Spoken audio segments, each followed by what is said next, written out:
పరమాచార్య స్వామివారు సిద్ధి పొందే సంవత్సరం ముందు వారి 90ల చివర్లలో జరిగిన సంఘటన ఇది.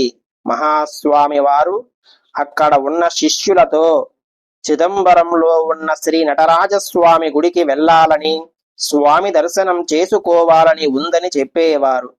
చిదంబరం ఆలయమునకు సంబంధించిన వివిధ మొక్కల వేర్లతో చేయబడిన ఒక చిన్న మాల వంటి కుంచిత పాతం గురించి చెప్పేవారు స్వామివారు.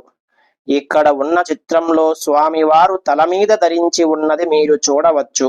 చిదంబరం వెళ్ళిన వాళ్లకు దీని గురించి బాగా తెలిసి ఉంటుంది.